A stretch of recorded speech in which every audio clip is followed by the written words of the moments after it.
Douglas's speech to Congress. He delivered a speech to Congress called What to the Slave is the 4th of July. So just so that you know I'm not plagiarizing, it is actually his.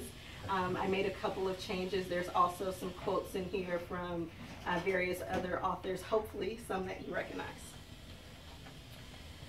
All right, it says, friends and fellow citizens, the papers and placards say that I am to deliver the 4th of July oration.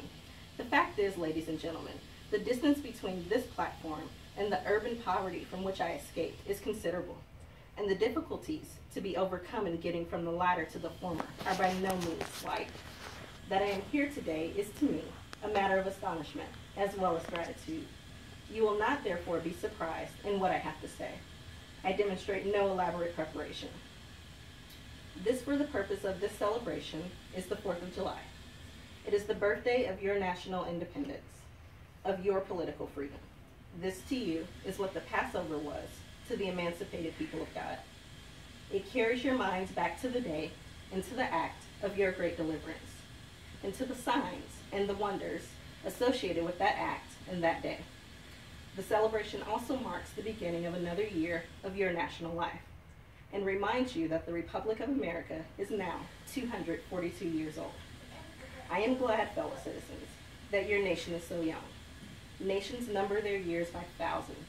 According to this fact, you are, even now, only in the beginning of your national career, still lingering in the period of childhood. I repeat, I am glad that this is so. There is hope in the thought, and the hope is much needed, under the dark clouds which lower above the horizon. Fellow citizens, years ago, your fathers esteemed the English government as the home government, and England as the father went. This home government, you know, although a considerable distance from your home, did, in the exercise of its paternal prerogatives, impose upon its colonial children such restraints, burdens, and limitations as in its mature judgment it deemed wise, right, and proper. But your fathers went so far in their excitement as to pronounce the measures of government unjust, unreasonable, and oppressive. And although such as ought not to be quietly submitted to, I scarcely need to say, fellow citizens, that my opinion of those measures fully accords with that of your fathers. To say now that America was right and England was wrong is exceedingly easy. Everyone can say it. It's fashionable to do so. But there was a time when to pronounce against England and in the favor of cause of the colonies tried men's souls. They said, separate is equal. They said, it is unnatural for white kids to attend school with black kids. They said, they're criminals. They said, they're sending their worst. Feeling themselves harshly and unjustly treated by their home government, your fathers, like men of honesty and men of spirit, earnestly sought reparation. Oppression makes a wise man mad. Your fathers were wise men. They felt themselves the victim of grievous wrongs, wholly incurable in their colonial capacity. Such people lived then, had lived before, and will probably ever have a place on this planet. These people, they hate all changes. But silver, gold, and oil change are the sort of change that they favor, even in their imperialistic desires to level standing rock.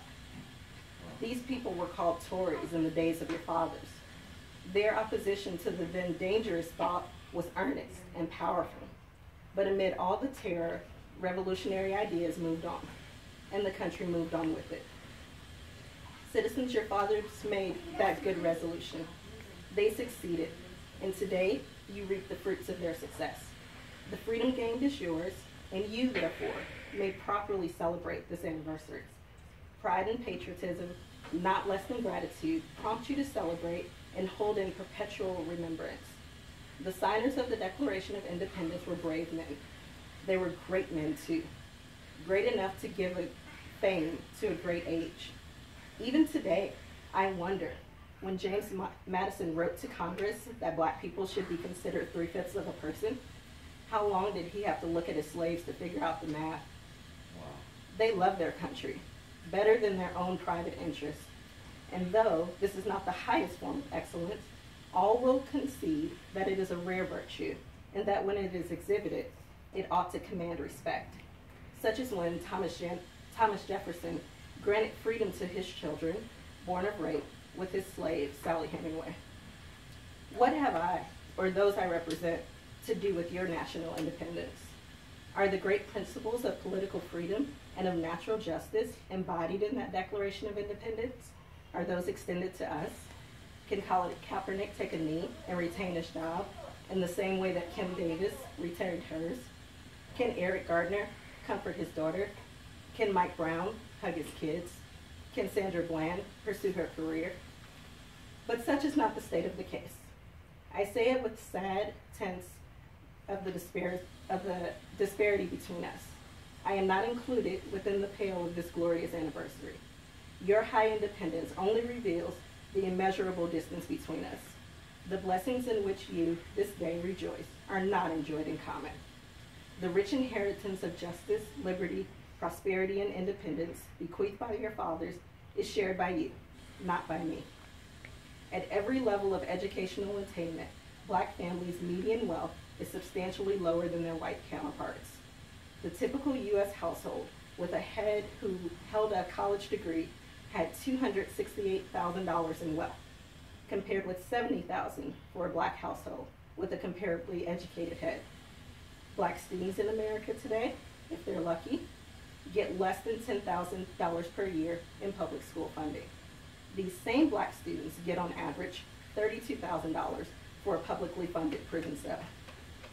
The sunlight that brought life and healing to you has brought stripes and death to me. The 4th of July is yours, not mine. You may rejoice, I must mourn. For it is written, if you are silent about your pain, they kill you and say you enjoy it.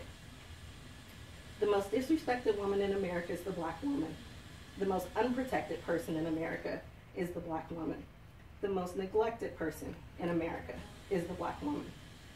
Fellow citizens, above your national tumultuous joy, I hear the mournful wails of millions, whose chains, heavy and grievous yesterday, are today rendered more intolerable by the jubilee shouts that reach them.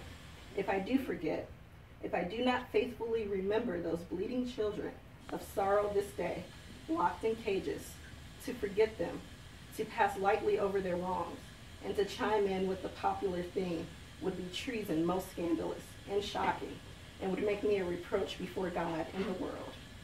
The answer to injustice is not to silence the critic, but to end the injustice. Finally, I must confess that over the last few years, I have been gravely disappointed by the white moderate. I have also reached the regrettable conclusion that the Black person's greatest stumbling block in the strive for freedom is not Sessions' Department of Justice, those advocating for White Heritage Day, or the Ku Klux Klan, but the white moderate who is more devoted to order than to justice, who prefers a negative peace, which is the absence of tension, to a positive peace, which is the presence of justice, who constantly says, I agree with you in the goal that you seek, but I can't agree with your methods of direct action, who paternalistically feels he can set the timetable for another man's freedom, who lives by the myth of time, and who constantly advises the Black person to wait for a more convenient season. Shallow understanding from people of goodwill is more frustrating than absolute misunderstanding from people of ill will. Lukewarm acceptance is much more bewildering than outright rejection. So here we are, moving towards the exit of the 20th century, with the religious community largely adjusted to the status quo, standing as a taillight behind other community agencies, rather than a headlight leading men to higher levels of justice. I have detained my audience entirely too long already. At some future period, I will gladly avail myself of an opportunity to give this subject a full and fair discussion. Allow me to say in conclusion, notwithstanding the dark picture I have this day presented of the state of our nation, I do not despair of this country. There are forces in operation which inevitably work for the good of our nation. Godspeed the year of Jubilee.